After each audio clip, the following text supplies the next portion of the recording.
إن الحمد لله نحمده ونستغفره ونستعينه ونستهديه. نعوذ بالله من شرور أنفسنا وسيئات أعمالنا. من يهد الله فهو المهتد، ومن يضلل فلن تجد له وليا مرشدا.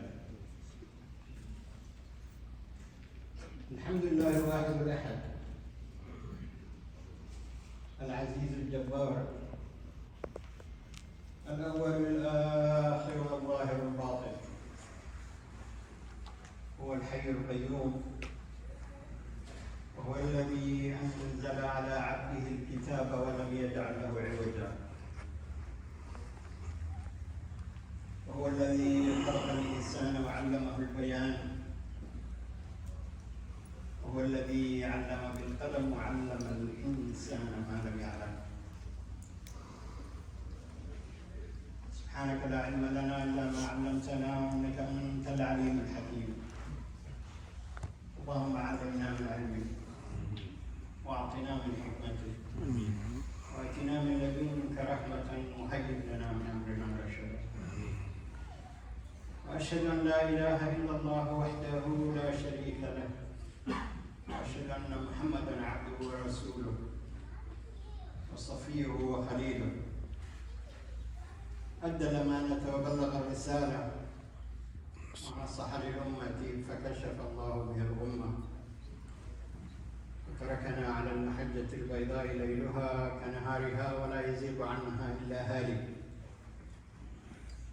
اللهم صل وسلم وبارك على محمد وعلى آل محمد كما صليت وباركت على إبراهيم وعلى آل إبراهيم في العالمين إنك حميد مجيد. يا أيها الذين آمنوا اتقوا الله حق تقاته ولا تموتن إلا وأنتم مسلمون. Indeed, all praise is due to Allah subhanahu wa ta'ala, the one true God who created each and every one of us.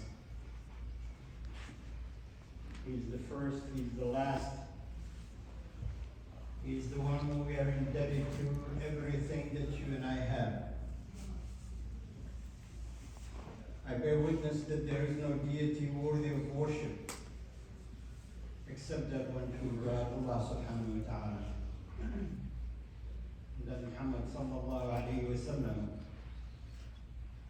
is indeed his prophet and messenger, servant and slave. Allah's peace and blessings be upon him and his family, as Allah has blessed Ibrahim and his family.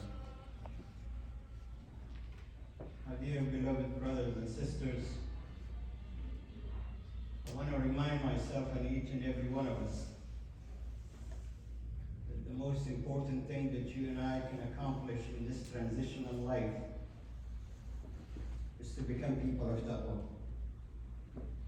People who are in the most sincerest way fearing Allah subhanahu wa ta'ala in a way that's exclusive to Him and Him only, in a way that's entirely different than our fear of other human beings, other powers, other tyrants, other governments, and so forth and so on, and all these other kinds of fears, negativities associated with it.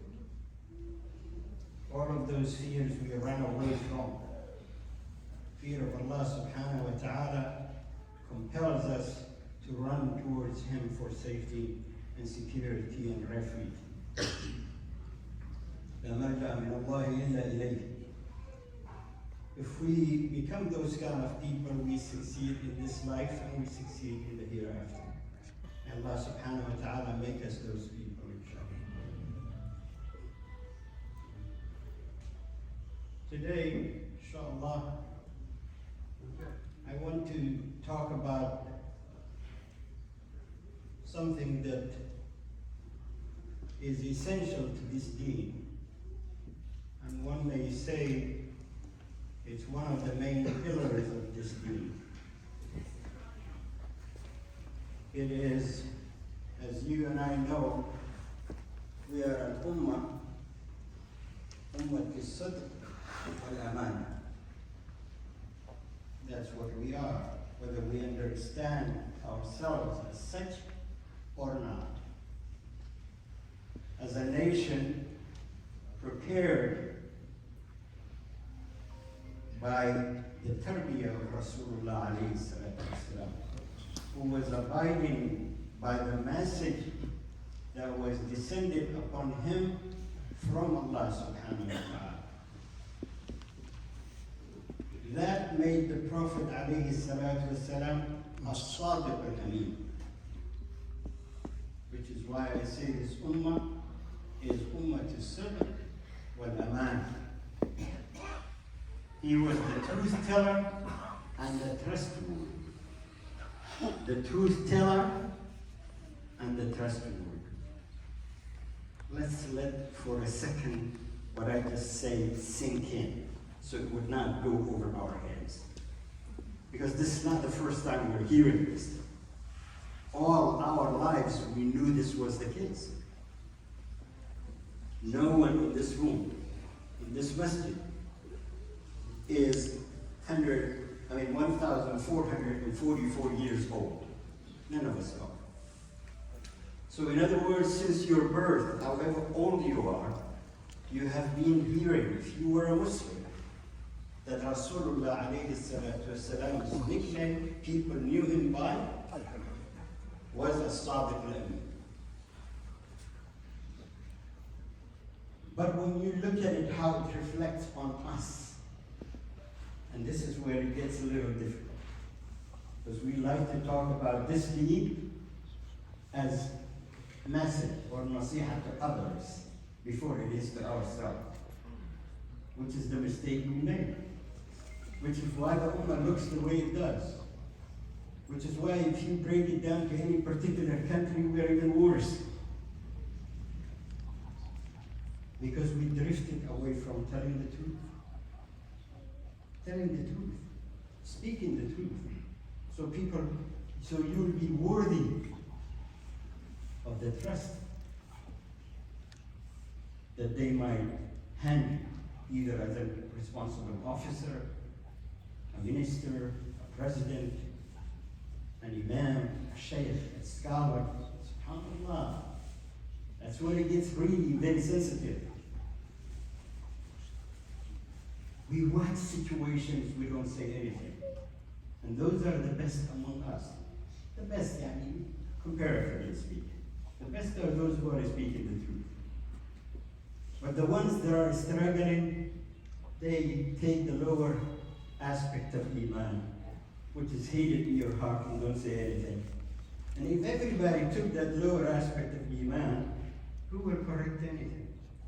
Who will reform anything? Who will transform any situation?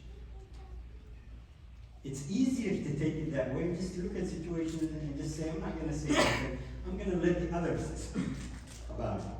Because there are some certain sensitivities.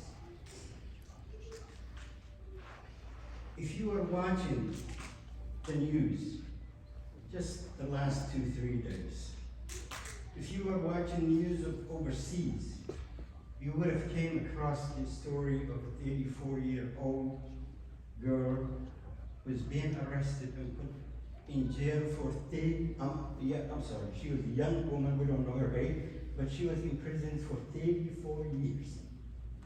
Why? Because she posted something on the Twitter and expressed an opinion. Now I know some of you are in that mentality of Shia versus Sunnah, this, that, I understand. But let's look at this thing as a human being. Even if she was not a Muslim, would that be a fair thing to do? Anyone would know the answer, and the answer is no, it's not. Then why is it people that are silent? Those who have the opportunity to speak, why are they not saying anything? That's one situation. Follow, which was yesterday, an imam of Al-Haram Sharif, who spoke by criticizing the power that are bringing concerts and playing in that holy site as though it is a concert hall. Gradually it will come to that. Gradually where it will come to is where that little corners of the Kaaba would be yours, the rest of it is ours, as some of them are already saying on social media. Now, whose responsibility is to talk about it? One sheikh dared to speak. 10 years in prison. Yesterday he was sentenced. The rest of them are quiet. Wallahi, it saddens me, but I have to speak. I have to say something. And that's not where it stops. You, who are hearing me, would have to say something about that also. It should be bothering me deep enough to say something. Because one day, Allah subhanahu wa ta'ala will ask you that. One day, you will be on your own before your Creator. And you have to say something. What would be your excuse? What would be your excuse? You know, some of our old scholars, when they talk about Hajj, you know, the aspect that it's conditional, لِمَنِ اسْتَطَاعَ إِلَيْهِ سَبِيلًا. Oftentimes they used to interpret because people can be in a different conditions, it may be too difficult for them. And that's true. It may cost them more money that they cannot afford. And that's true. But guess what? The Creator knew a lot more than you and I knew and our scholars did. Because the Creator, Allah subhanahu wa ta'ala, knew conditions like this would be where the excuse would be, well, if I say something, I would not be able to go to Hajj. Allahu Akbar. Allahu Akbar. You would not be able to go to Hajj if you say something. So therefore, I'll be quiet. That should be a justification in front of Allah.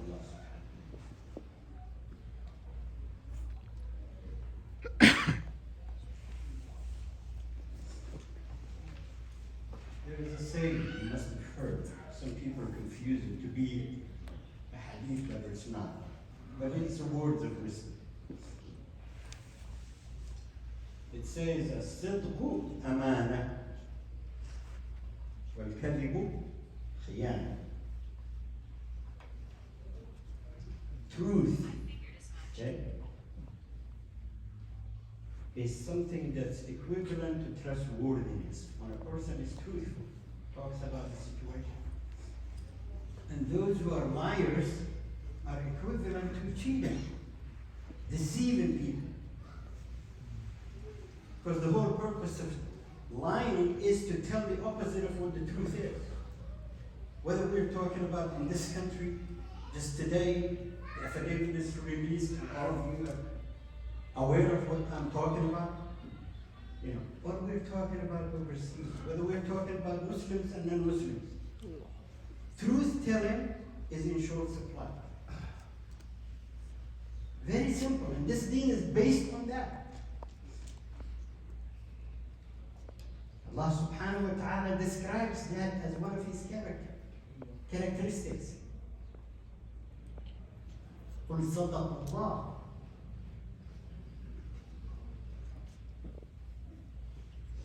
وَمَنْ أَحْسَنُ مِنَ اللَّهِ قَوْلًا وَمَنْ أَحْسَنُ مِنَ اللَّهِ حَدِيثًا. SubhanAllah, these are characters that Allah describes himself. And we're in short supply. That's why nobody can trust anybody. That's why no one can trust the other person. Now, in truth telling, what do we need to be doing? Well, first of all, we have to be truthful with our own niyyah. الصدق مع النية. You have to be truthful. The niyyah is between you and Allah subhanahu wa ta'ala. Who knows what was in your heart when you were doing something? Other than Allah subhanahu wa ta'ala. No one does. So you have to be sincere in that. The sincerity has to be in the heart before it goes anywhere else. Then the action, the amal will follow. We have to be sincere with that. You can't be saying something and doing the opposite. You know, you can't be doing that. So the action has to follow, right? You have to be doing yourself, being truthful and truth-telling. Now we're human beings, we are going to make mistakes. Make no mistake about that. We're not perfect, including myself. Yes, from time to time you will make a slip. That's why Allah subhanahu wa ta'ala made this istighfar and tawbah, all of it available for us. But we cannot be repeating that action over and again until in front of Allah subhanahu wa ta'ala we're recognized as al-kadhab. Someone who is a liar, a deceiver, which is the characteristic of Iblis himself. In these other, more so in the other culture, the great deceiver. When they say the great deceiver, they're talking about Iblis himself. That's his highest description. So, we said truthful with the need. Truthful in terms of the action that we perform, what we do. Truthful in our speech. The Shahada, this being starts with Shahada and it ends with Shahada, if we were good Muslims. What do I mean by that? One is La ilaha illallah Muhammadur Rasulullah, which enters you into the deen. And then the last one is, as we are dying, we state the same thing, La ilaha illallah. That's how we die. What are we doing? We're making shahada. What does that mean? We're testifying. Well, you better be truthful if you're testifying. Because if you're not truthful, then what are you testifying? What are you testifying? If a person was not born with his own will or her own will to say La ilaha illallah, they're born with what? After they're born, the adhan is made in their ears. So there's no missing about that.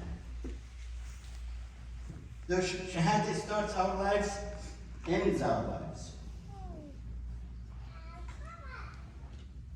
Last but not least, the fourth category is that we have to be truthful in dealing with others. We're going into business. Oh, mashallah, we have names for it, good names. Shaqara, meaning this guy he can fool you.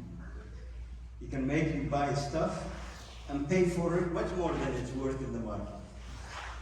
And it's a great characteristic of an individual. Good character, basically. So we're doing the opposite, which is the same thing with Rasulullah ﷺ told us. There will be some years, deceptive years that are coming and facing us. This is the prophecy of the Prophet ﷺ. Deceptive years, where the individual who's telling the truth is thought that he's telling a lie, or he's believed. And the liar is considered truthful. We're living it, are we not? We're seeing it on a daily basis, are we not? Do we really have to search for examples of that if we're honest with ourselves? And don't look outside, look closer, much closer than that. Within our own families, within our own communities, don't look beyond. Even within our own masajids in some cases, and see whether that description of the Prophet ﷺ fits or not. These are the times, brothers and sisters. So your responsibility and mine is to at least be honest with ourselves. To be honest with ourselves is that all.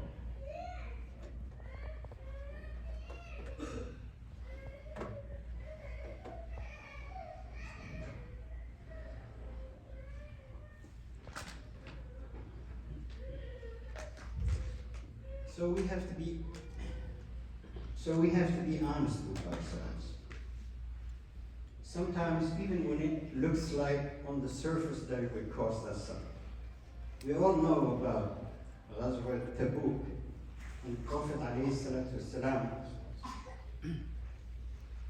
rallied the largest army to confront the enemy and lead them outside Medina. That army was about 80,000, scholars say. But the point here is not the number. The point here that everyone knows is from Medina al-Munawwara and Tabuk, roughly about 500, some say 500, more than 500 kilometers, let's say. So they were going to walk for weeks. And when the army was leaving, a lot of people, some people, not a lot of people, stayed behind. Mostly, they were from the Munafiq, with the exception of three. With the exception of three of them, who really had the intention to go because of the circumstances they could. And here is the one that's really, really fascinating, because that Ghazwa, you can write books, many speeches, many muhadarat from that, because the good, the bad, and ugly is all in it. And that's what we learn. This deen tells the whole thing, from A to Z. You know, you don't filter anything. Rasulullah did not filter anything. But that's different day, different. Right now, what we are interested is when Rasulullah ﷺ came back, he did what he routinely does, go to his masjid, or the masjid, and prayed 2 rak'ahs, and sat. So people start flowing in, those who stayed behind, giving one excuse after another. Each one comes and says, you know, this and that and that. They read whatever they were reading. And then the Prophet ﷺ listens. He does not indicate that he accepted or not, and then the person leaves. That continued until Ka'b ibn Malik's turn came. This is the Sahabi who tells us the story from A to Z. Although there were 3 who were forgiven, the story that we have in detail is Ka'b's story, in both sides, in the Sahih. You will find it in Bukhari and Muslim. It's a long story, but what he said is when I approached Rasulullah, said I sat in front of him, I just could not bring myself to sit there like him. So he started speaking. What he said is, oh, Prophet of Allah, if it were another person sitting in front of me, I would have taken him to the market, as they say.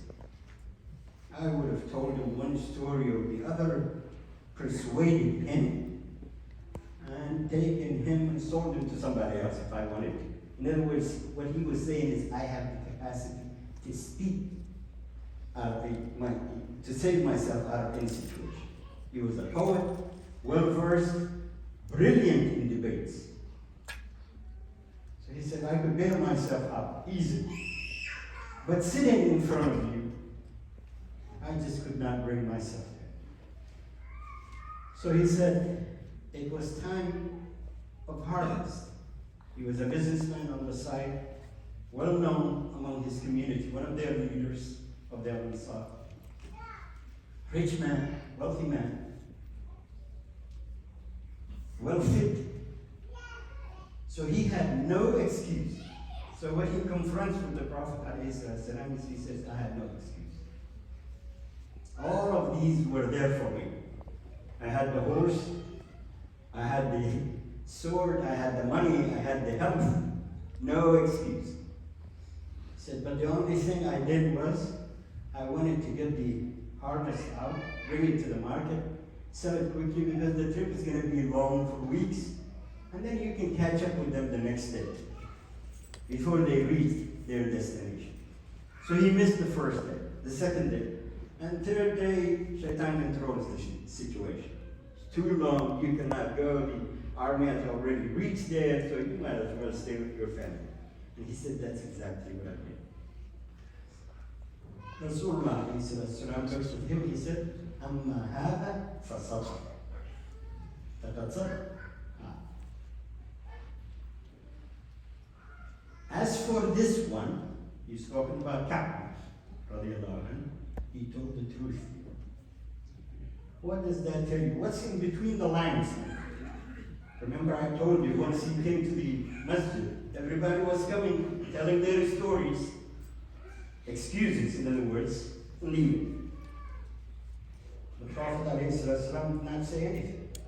But when it came to this guy, Ka'b ibn Malik, radiallahu anhu, the Sahabi, he said, Amma hada faqad sadaqa.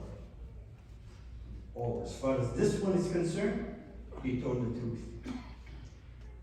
So those of you who did not get the between the lines part, what he's saying is all others were not telling me the truth. All others did not tell me the truth. They were giving us excuses, in other words.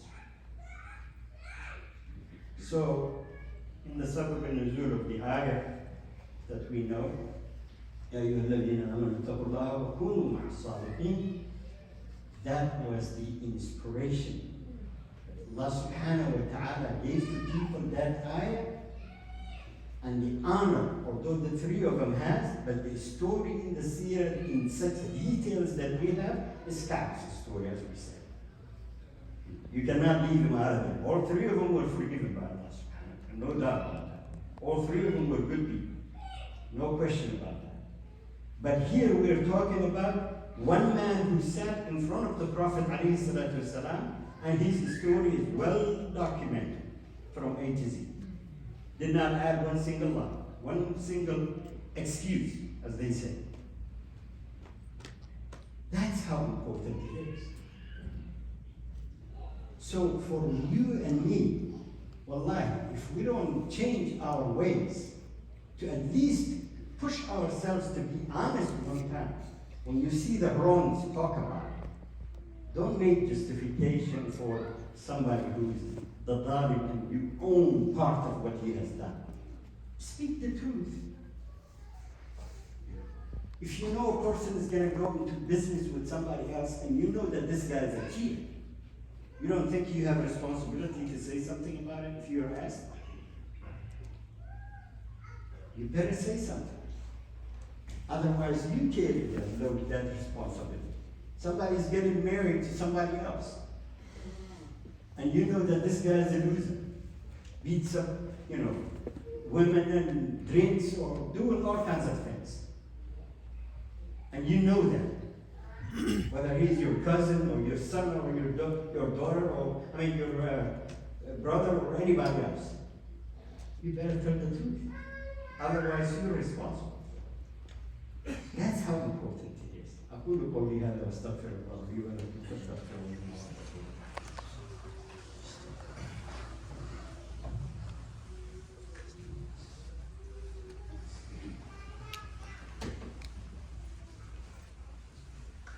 الحمد لله رب العالمين والصلاة والسلام على أشرف المرسلين سيدنا ونبينا محمد صلى الله عليه وسلم. Let's turn our hearts to Allah subhanahu wa ta'ala. اللهم اجعلنا ممن يستمعون القول فيتبعون أحسنه.